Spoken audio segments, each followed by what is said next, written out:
Hi అండి, అందరికీ నమస్కారం. తోటకూర వేపుడు ఎలా తయారు చేసుకోవాలో చూద్దాం. ముందుగా కడాయిలో కొంచెం ఆయిల్ వేసుకొని పోపు కోసం ఆవాలు, జీలకర్ర, పచ్చిశనగపప్పు, ఎండుమిర్చి, కరివేపాకు, అలాగే స్లైసెస్లా కోసుకున్న ఆనియన్స్ ఒకటి ఇవి వేసుకొని బాగా వేయించుకోవాలి.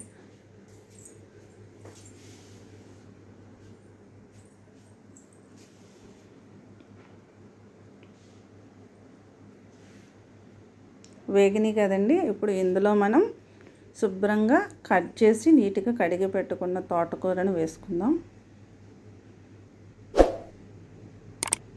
ఈ వీడియో మీకు నచ్చితే కనుక తప్పకుండా లైక్, షేర్, సబ్స్క్రైబ్ చేయడం మర్చిపోకండి. తోటకూర మొత్తం వేసేసుకున్నాం కదా. ఇప్పుడు దీన్ని ఒకసారి కలుపుకుని మూత పెట్టుకొని ఉంచుకుందాం. చూడండి, కొంచెం సేపటికి బాగా మగ్గింది కదండి తోటకూర. మరొకసారి కలుపుకుందాం.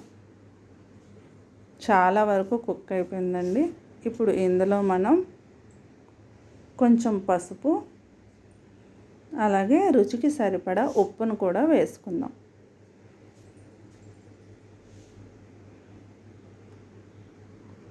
కొంచెం స్పైసీ కావాలంటే కొంచెం కారం కూడా వేసుకోవచ్చండి. నేను ఎండుమిరపకాయలు వేసాను కదా, ఇంకా కారం వేయట్లేదు.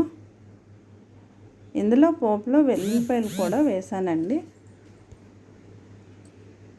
ఇప్పుడు మూత పెట్టుకుని కొంచెం సేపు మగ్గనిద్దాం.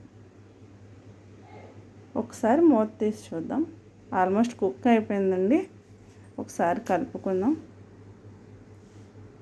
అంతేనండి, చాలా simple and easy, very tasty and healthy తోటకూర వేపుడు రెడీ.